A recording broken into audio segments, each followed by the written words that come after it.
अपने जीवन में एक बात हमेशा याद रखना, जो लोग बोलते हैं मैं तो गरीब हूँ, वास्तव में अगर वह व्यक्ति गरीब नहीं है तो भी ऐसा बोलेगा तो एक दिन गरीब हो जाएगा। इसीलिए कभी यह ना कहें कि मैं गरीब हूँ। एक बार एक भिखारी अपने जीवन से परेशान हो चुका था, क्योंकि उसे अपने जीवन को चलाने के लिए भीख मांगनी पड़ती थी। उसे हर एक चीज के लिए भीख मांगनी पड़ती थी।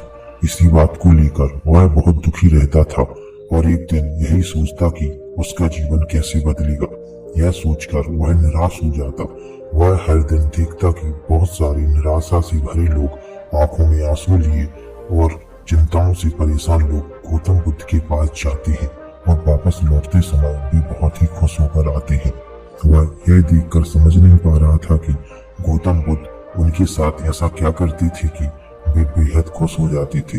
वापस लौटते हुए लोगों के हाथों में ना तो ढेर सारे पैसे होते थे, ना ही सोना चांदी। तो फिर ऐसा क्या होता था कि लोग बुद्ध के पास से लौटते वक्त इतना ज्यादा खुश होकर लौटते थे।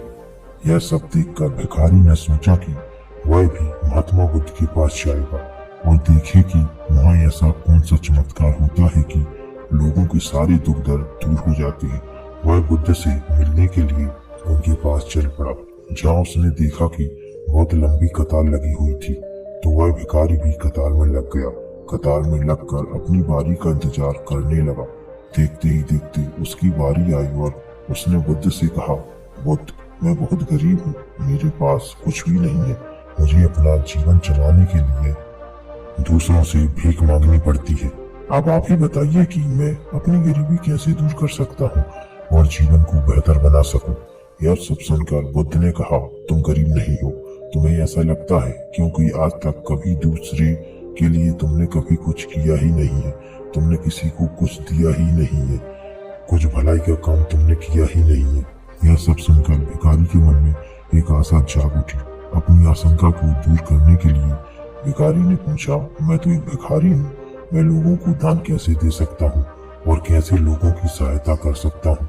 मुझे तो खुद अपना जीवन चलाने के लिए दूसरों से भीख मांगनी पड़ती है, कैसे मैं लोगों को कुछ दे सकता हूँ। यह सब सुनने के बाद गौतम बुद्ध थोड़ी देर चुप रहे और फिर उससे बोले, तुम्हारे पास हाथ है जिससे तुम लोगों की सेवा कर सकते हो, इससे दूसरों का भला कर सकते हो। इसके अलावा तुम्हारे पास मुंह है जिसे तुम लोगों की प्रशंसा कर लोगों को सुकून दे सकते हो और दूसरों का हौसला बढ़ा सकते हो। यह सब करके भी तुम दूसरों की सहायता कर सकते हो। जरूरी नहीं है कि दान सिर्फ पैसों का किया जाए। हम चाहे तो शिक्षा का भी दान कर सकते हैं, चाहे तो अन्न का दान कर सकते हैं। ऊपर वाले ने अगर किसी को पूर्णतः अच्छा शरीर दिया है तो वह व्यक्ति गरीब नहीं हो सकता, वह सिर्फ दिमाग से गरीब है। उसे इस विचार को दिमाग से निकाल देना चाहिए कि वह गरीब है। यह सब बातें सुनने के बाद वह भिखारी बहुत ही ज्यादा खुश हो गया और उसका मन अब संतुष्ट था। दोस्तों, हम सब इस बात की चिंता में समय व्यतीत करते रहते हैं कि हम गरीब हैं, हम बेचारे हैं, हम असहाय हैं। बस यही सोच इंसान को आगे बढ़ने नहीं दे पा रही है।